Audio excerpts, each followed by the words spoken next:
This regular meeting of the board meeting for Tatum ISD is now 5:30 p.m. on December 9th, 2024.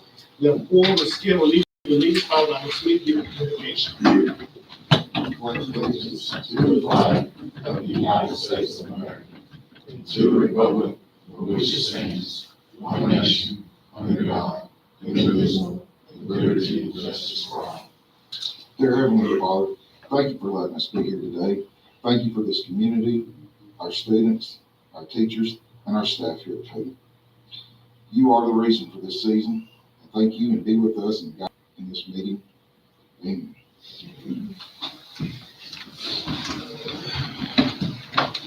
Ms. Dean, do you have any more? No, sir. I need a motion to approve the consent item represented, the minutes of the regular board meeting of November 4th, 2024, a special board meeting of November 8th, 2024. Mr. President, I also move. I have a motion by Mr. Smith, that's seconded. I'll second it. I have a second by Ms. Amick. Any further discussion? All in favor? All opposed? None motion carries. Special information reports. Mr. Pike, A+ employee? Yes, sir. Of course, we come every 6 weeks, other than the first 6 weeks, to recognize great employees in the district, take time out to recognize, because there are a lot of great things going on in the district. With a little mishap from the last month, but she's here tonight, and we'll make sure she gets recognized. She's got her gift already, because I want to go ahead and give it to her, but we're recognizing Ms. Stovall from Tatum High School. If you stay, I'm going to read something about you real quick. Ms. Stovall, she started our study of our program for high school students. She is currently hosting 2 international students. And this summer, she took students to Spain and Italy, and then she'll take another group over spring break to Iceland. And next year, she's taking another group to Greece. Getting a lot of kids involved, showing them that there's more to the world than just state of Texas, and educating them on those things is great. And the other thing is too, if you see her now, she's in the ticket booth at the basketball game, she's taking tickets up at the football game. She's multi-talented, so she does it all. And we want to say we appreciate all you do with Tatum ISD.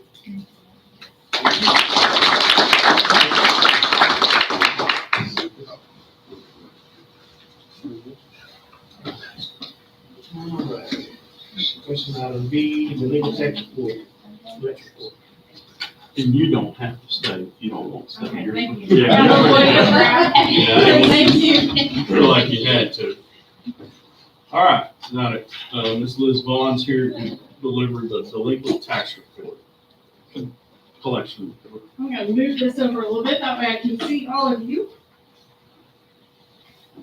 So before I get started talking about the report, I want to introduce you to Barbara Dameron. Barbara Dameron is my legal assistant that works here in Tatum ISD. She's one of them, but she's the primary one. And her work is the reason that the numbers look the way that they look. So I just wanted you all to see the person who is primarily responsible for all of the work that goes into what we do for Tatum ISD. So we're going to start with, because I think probably the thing that you all are the most curious about is a direct comparison between us and your prior firm. And I apologize for not getting this to you electronically, but this is the chart that we're going to talk about. This is a direct comparison between what NVDA has done since we started, which is October the 13th of last year, through the end of September, compared to your prior 5 years with the prior firm. That's total dollars to the district, M&O, INS, and penalty and interest. So October the 13th, which was not a full month, through the end of September, $332,807. A big chunk of that was penalty and interest, which is money, while you all have obviously had to wait on the taxes to get collected, that penalty and interest stays with the district. It doesn't go anywhere else. It's extra. And you'll see that that's higher than any of the prior 5 years with your prior firm. So I think that's probably the most telling thing that I'm going to talk about tonight. I wanted to get you guys familiar with what our report layout looks like.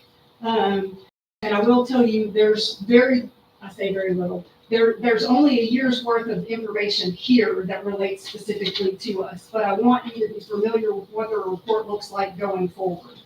So we're going to start on page 3. This chart shows you your total revenue from tax collections for the prior 3 years. For fiscal year ending 8/31/2024, which would be tax year 2023, you all collected 101.28% of the taxes that you levied.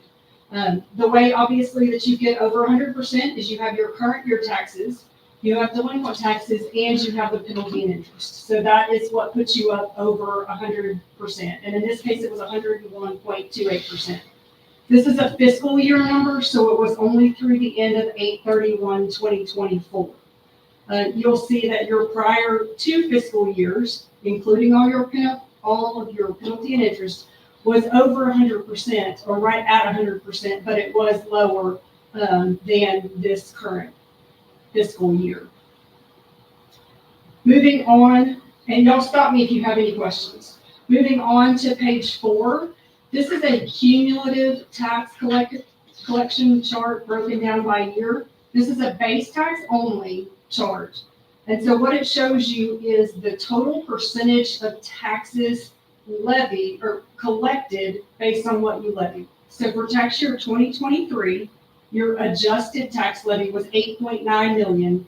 And at the end of October, you all had collected 98.10% of that $8.9 million. Tax year 2022, 98.94% of what you have levied has been collected, all the way back to tax year 2018, where 99.64% of what you levied has been collected through the end of October. And as you know, we continue to work these older years. The further, we get away from them, we don't ever stop.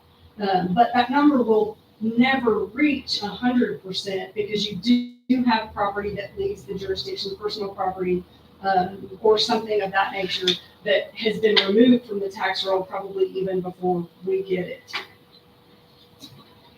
Page 5, this deals strictly with delinquent collections. And again, this is as of October the 31st of 2024. So your 2023 taxes were turned over to us on July the 1st. And in 4 months, 35.57% of what you turned over to us has been collected.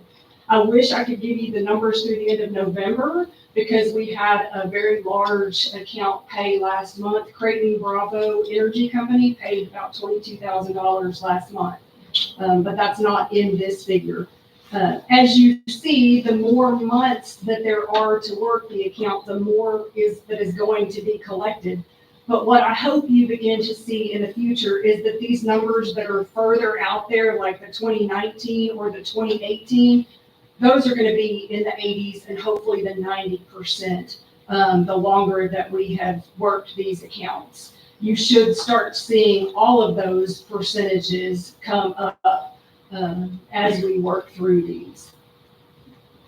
Your original turnover for July of this year was the largest that it's been since at least 2018. It was $262,579. And considering the fact that your tax levy had gone down this year compared to the prior year, that was very interesting to me. Explain that. And what'd you say? Your what was delinquent as of July 1st, so what got turned over to us was $262,579. Your adjusted levy for 23 was $8.9 million. But 2022, your adjusted levy was $10.3 million, and you only turned over $243,000. So a smaller percent of your roll went delinquent for tax year 2022 than it did for 2023. Yes, ma'am.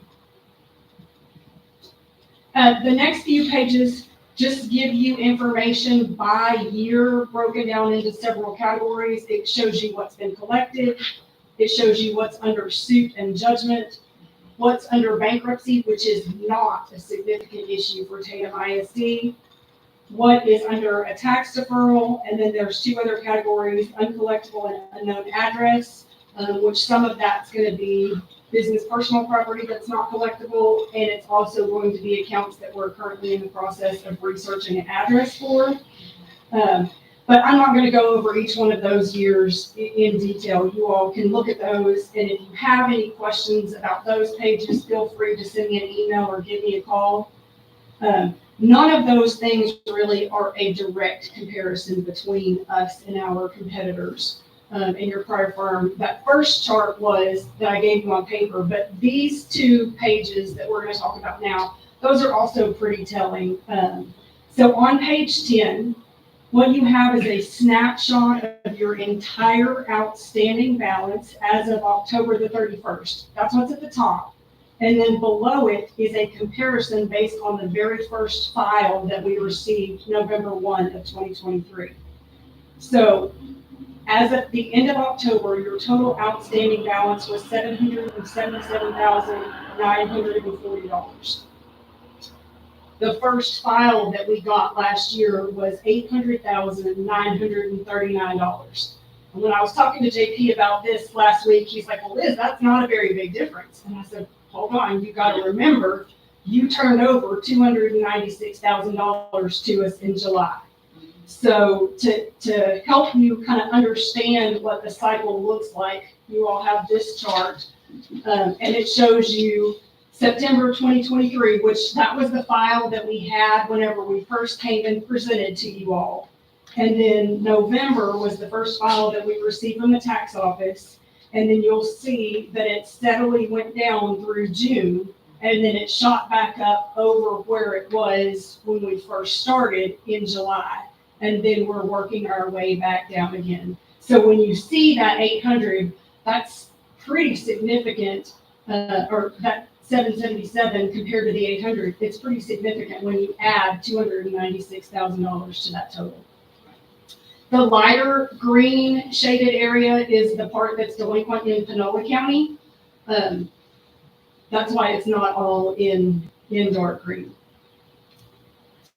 On page 11 is a snapshot of the same exact figures. It just breaks it down by tax year so that you can kind of see the dispersal of what years are owed. As of October the 31st, 45% of your total outstanding delinquent tax roll or taxes from 2023, 2022, and 2021. The majority of those taxes will be collected over the next few years.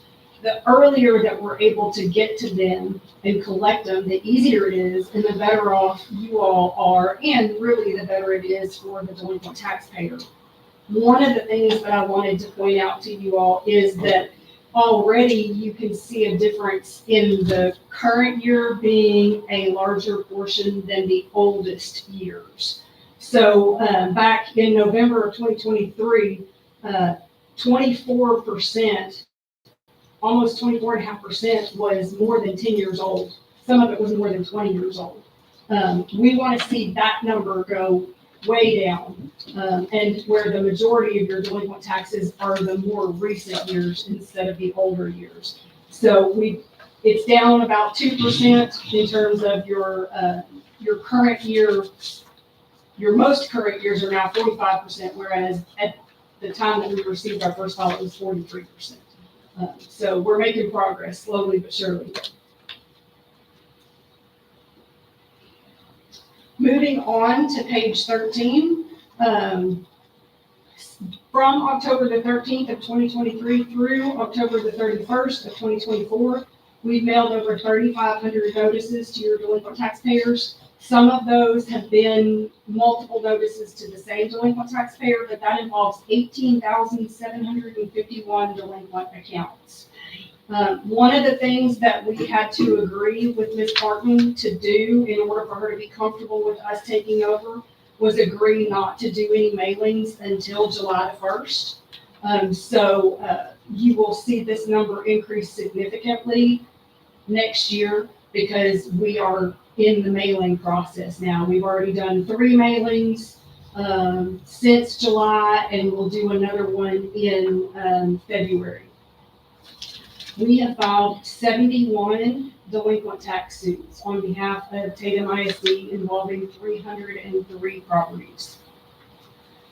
We have closed out 13 of those suits with judgments. We have filed 25 mineral tax warrants. The majority of those have been paid. So that is a court order where the judge tells the operating company, you redirect your royalty payments to MBBA for Tatum ISD until the debt is paid in full. And then the mineral interest and the royalty payments revert back to the property owner. So we've done that in 25 cases. That involved 396 delinquent accounts. We have posted 6 properties for sale since we took over. All 6 of those properties were pulled from the sale, either for payment, bankruptcy, or deferral. One was a deferral? A signed homestead. Okay, one was a signed homestead payout agreement, the rest of them were paid.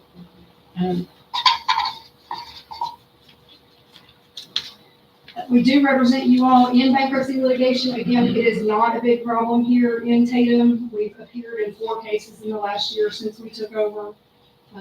We've also done a taxable value audit for you all for tax year 2020. That resulted in an additional $6,618 that came to you. And that was, again, at no charge. And then this year, you had your property value study with the comptroller's office. You all had a valid study, but because of the refreeze issues due to the legislative changes and the homestead exemptions, we filed what's called a self-report appeal on your behalf. It's basically the same thing as a taxable value audit. It's just, it doesn't count against you, and you can do it at the same time as your property value study. And so the result of that self-report appeal was we found a reduction in your T2 value, a little over $5 million. So you all should see, if you haven't already received those additional funds as a result of that self-report appeal, you should see more than anticipated in your funds from TEA. Does anybody have any questions about any of this, or about anything that we do at all? I like your thing. Thank you. If you're looking through it and you find that you have a question, feel free to email me or call me. I'm more than happy to visit with you. I also brought, in case you're interested, I'm not going to go over it all because I know you all have other things that you need to get to. But, we talked about when we were here last year, your top 20 delinquent taxpayers. And so I have that list, the exact same list that I provided to you before, and I've got an update on each one of those. If you're interested, I'm happy to hand those out to you. And if you want to talk about them, we can. I know you guys have other stuff that you want. You did bring a copy of that? I did. Yeah, you just pass that out. I think that'd be best.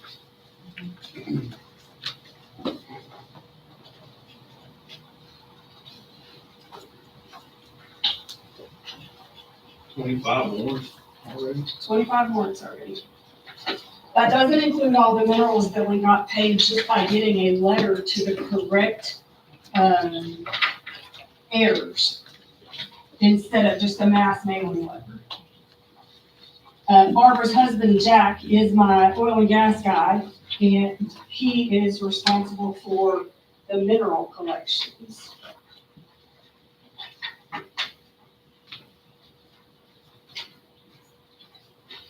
The italicized information is the update.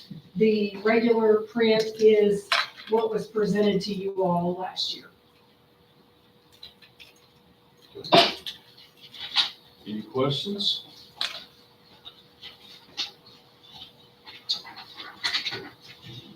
And I think you bought some goodies too for the board. There are some red velvet cupcakes over there. Thank y'all very much. We Thank you. appreciate y'all being here. We appreciate you all and the opportunity to work on your behalf. Okay, y'all free to go too. If you want to hang around, you're welcome. Thank you for your support to Education Foundation. Oh, you are most welcome. That was so much fun. We appreciate y'all being there and supporting us.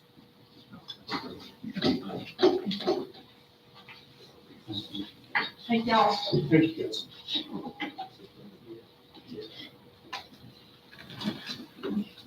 All right.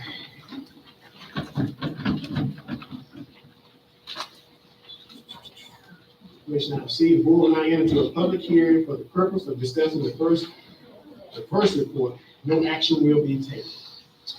All right, Mr. Miles. So the first report is the yearly report of our financial scores, basically, and this is the 23-24 rating based on the 22-23 school year. That's the last audit that has been done. So we did get a superior rating. Again, there's 20, I think we covered this maybe in the last couple of meetings based on what we've been talking about, but there's 20 indicators that include, have enough cash on hand to cover expenses for 60 days. Do you, is your PINGS reports, do they match what the auditor said? Did you pay your debt on time? So there's 21 indicators there, and we've scored superior in all of them, got 100%, and that is the first report. Any questions, anybody on the first report? Any comments? Okay. Next item we have is going to be the annual investment report. Okay, we're required to give some kind of report on any kind of investments that we have. We're not part of any tech pools or any investment firms, but we do draw a pretty good amount of interest in a money market account. And so the rates have been very good. In fact, at the end of August, they're 5.29, which is really outperforming most tech pools that a lot of school districts are part of. So we're getting a good rate there. Now, at the end of this month, it may dip to around 4.5, but still, as you can see, our 199 accounts, we definitely got a substantial amount of interest earned past year, well under what I budgeted, but kind of like the over budget, some of that revenue, the markets.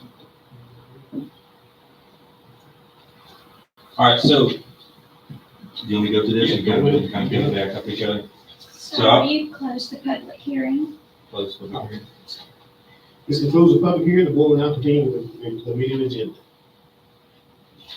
Next, we have a lease agreement that Mr. Milam received about a week ago, I guess, and everything he's been working on. And so he's done a lot of work on this, and we kind of want to bring it to your attention to kind of let you know this is on the horizon. Also, I believe the board has done this, what year was that? 2010. 2010. So. So Sabine Oil, we were approached by a landman that works at contracts for Sabine Oil.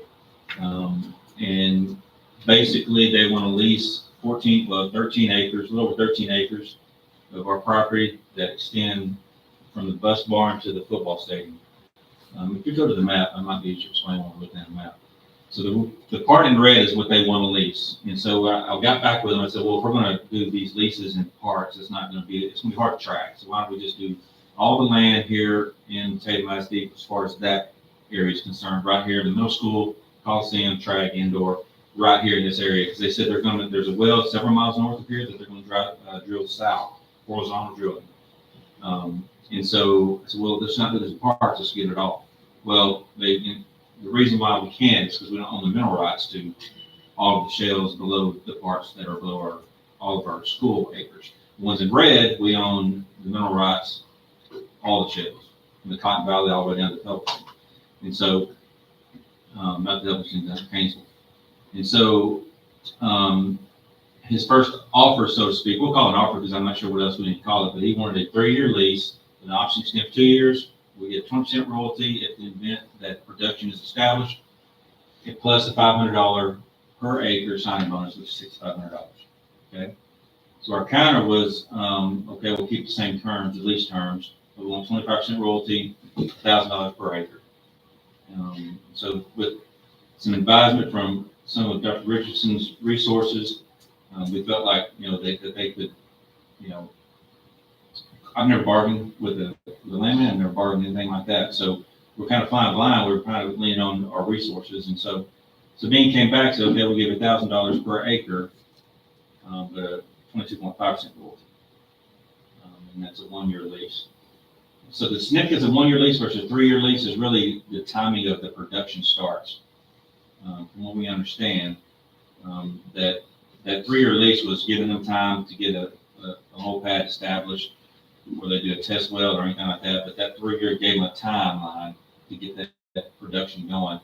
They went down to a 1-year lease without any provocation from us. Of course, after 1-year lease, that will go back on the market. But the royalty will stay the same. So our counter was, again, 25%. We haven't heard back from them yet as of today. We feel like we'll get it in the next couple of days, probably. But what we're seeing right now is $1,000 an acre with 22.5% royalty. And I'll say 22.5 when we started talking, kicking that around. That's a good fee as it is. So we're not, we're going to propose 25%. We'll see what they say. So what we're asking, and of course, there's some other we're putting notes on here as we talk to certain folks, and we'll make sure that these figures are this is a minimum.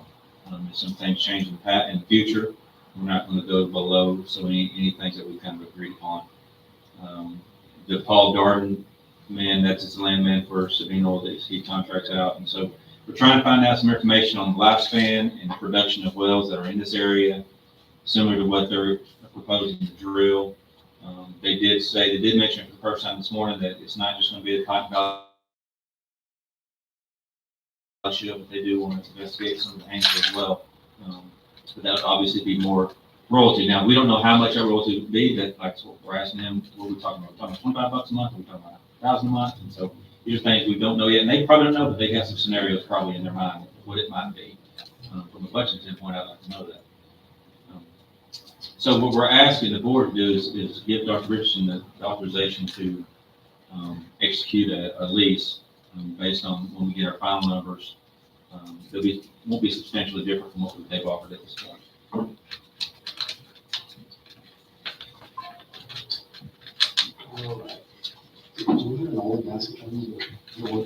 It does seem awful low. Yeah, I mean, that's what, No, we do not have an oil and gas attorney. We checked with he had a land guy, I had a land guy, and felt like that was a pretty good offer, being like 22.5%. Like I said, their words were, I wouldn't push 24%, go above that. I think the previous one, did he ever get back with us on? And get back. But when we signed in 2010 was 20%. And Liz walked in, when she walked in, we discussed this briefly, and she got with her landman before we started the meeting. He said that was a good deal, but yeah, he would go 1,000 an acre, which we did. She didn't know at the time we went to 1,000 acre, and they accepted that. But she said 22.5 was good, 25 would be great.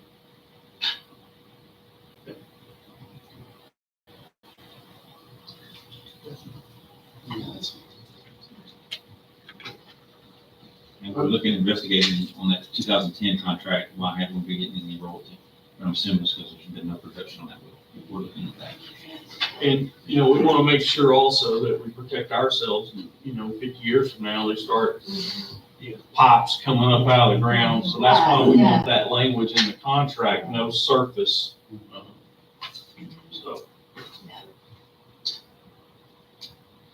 All right, do I have a motion to approve the grant of the superintendent's authority to execute a lease agreement with Sabine Oil and Gas Corporation as presented? Motion by Mr. Crawford. Do I have a second? Second. Second by Mr. Williams. Any further discussion? All in favor? All opposed? None motion carried.